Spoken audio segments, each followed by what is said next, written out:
என் பேர் அக்ஷயா. இப்போ சோசியல் மீடியால பரவிட்டு இருக்க வீடியோ எதுவுமே இப்ப எடுத்தது கிடையாது. 2025 எடுத்தது ஏப்ரல்ல. இந்த வீடியோ அவரு தப்பா எதுவும் யூஸ் பண்ணக்கூடாது, சோசியல் மீடியால எல்லாம் போடக்கூடாது அப்படின்னு சொல்லிட்டு ஸ்டேஷன்ல 2 டைம் கம்ப்ளைண்ட் ஆயிருக்கு. கம்ப்ளைண்ட் ஆகி இந்த வீடியோ யூஸ் பண்ணவே கூடாது, ஏன்னா இது ஒரு ஃபேக் வீடியோ. அவர் வேணும்னே கஞ்சா அடிச்சுட்டு நான் தங்கியிருக்க ஹாஸ்டல்ல வம்பிழுத்தாரு. அங்க ஸ்டாஃப் எல்லாருமே தான் தங்கியிருப்போம். என் கூட பக்கத்து ரூம்ல 2 பிள்ளைங்களா இருந்தாங்க. அவங்களெல்லாம் ஒரு கவர் பண்ணி எடுக்கவே கிடையாது. வேணும்னா அவங்களையும் கூட நான் பேச சொல்றேன். இவர் என்னையும் மட்டும் கார்னர் பண்ணி நான் வேலைக்கு போக கூடாதுங்கிறதுக்காக பிரச்சனை பண்ணிட்டு எனக்கு மொட்டையெல்லாம் அடிச்சாரு. அந்த மொட்டை அடிச்ச கேஸ்ல கூட இந்த வீடியோ எல்லாம் போய் காமிச்சு அனுதாபத்தை தேடிக்கிட்டாரு. அவர் சைடு நியாயம் இருக்க மாதிரி. நான் ஸ்லீவ்லெஸ் ட்ரெஸ் போட்டிருந்தேன் தான், இல்லைன்னு சொல்லல. ஆனா நைட்ல நான் ஸ்லீவ்லெஸ், அங்க எல்லாருமே ஸ்லீவ்லெஸ் தான் போட்டிருக்கோம். அதை விட குட்டி குட்டியெல்லாம் ட்ரெஸ் போட்டிருக்க பொண்ணுங்களோட எல்லாம் அவர் அந்த ரூம்ல பேசி இருந்திருக்காரு.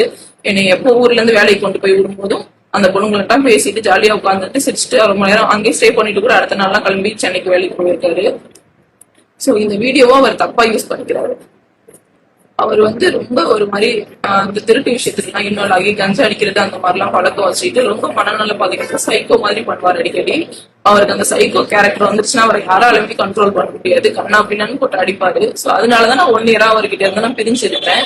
இப்ப கூட வாழ வரேன் அப்படின்னு சொல்லிட்டு நான் சிகரெட் எல்லாம் சுட்டு வச்சிருவாரு. ஃபுல்லையும் போட்டு டார்ச்சர் பண்ணுவாரு. நான் வேலைக்குல இருந்தேன்னா ஃபுல்லையை பார்க்க வரணும் அப்படிங்கிறதுக்காகவே ஸ்கூல்லுக்கு ஏதாவது ஒண்ணு பண்ணி விட்டுட்டு அவ்வளவு காயம். நான் ஜூன்ல வரேன் அப்படின்னு சொன்னேன். ஜூனுக்கு ஒரு 2 நாள் முன்னாடியே பிள்ளைக்கு பொண்ணு வந்துருச்சுங்க எல்லாம் அப்படின்னு சொல்லிட்டு எதுல சுட்டாருன்னே தெரியல. நீ கிளம்பி வா, பிள்ளை மேல அக்கறை இல்லையா அப்படிங்கிறாரு. நான் எங்க இருப்பேன், வீடு பார்த்துட்டு தானே வர முடியும் அப்படின்னு சொல்லிட்டு நான் சம்பளம் எல்லாம் வாங்கிட்டு ஜூன் 1ஆம் தேதி வீடு பார்த்துட்டு இங்க கூடி வந்துட்டேன். ஜூன் 3ஆம் தேதி இது மாதிரி என்கிட்ட சண்டை போட்டு என்னை வெட்டிட்டு சம்மந்தமே இல்லாத எப்போ உள்ள ஒரு வீடியோ தூக்கி போட்டு இப்போ அவர் மேல தப்பு இல்லாத மாதிரி காமிச்சுக்கிறாரு. அவர் தொடர் குற்றவாளி, ட்ரக்ஸ் அடிக்ட் வேற, ரொம்ப டார்ச்சர் பண்ணுவாரு எங்களெல்லாம். சோ அதனாலதான் நான் 1 இயரா பிரிச்சிருந்தேன். இப்ப கூட சேர்ந்து வாழ்றேன்னு சொல்லி இந்த மாதிரி பண்ணிட்டாரு ஒரே நாள்ல. அவரோட சேர்ந்து வாழ முடியாது, எனக்கு நல்லா தெரிஞ்சுதான் நான் பிரிஞ்சிருக்கேன். சோ இந்த தப்பா வீடியோ ஷேர் பண்றது எதா இருந்தாலும் உண்மையை தெரிஞ்சுட்டு அதுக்கிட்ட ஷேர் பண்ணுங்க. இல்ல உங்களுக்கு அவர் மேல அவ்வளவு அனுதாபம் இருந்தா என் சைடு என்ன நடந்திருக்கு எல்லாமே கேளுங்க. அவர் நல்ல பையன் எல்லாம் கிடையாது. நீங்க அவருக்கு அனுதாபப்படுற அளவுக்கு இவ்வளவும் பண்ணிட்டு நம்ம மாட்டிக்க கூடாது அப்படிங்கிறதுக்காக எப்போ 2 வருஷத்துக்கு முன்னாடி உள்ள வீடியோ தூக்கி இதோட மேட்ச் பண்ணி அவர் இந்த மாதிரி பண்ணிட்டு போயிட்டாரு.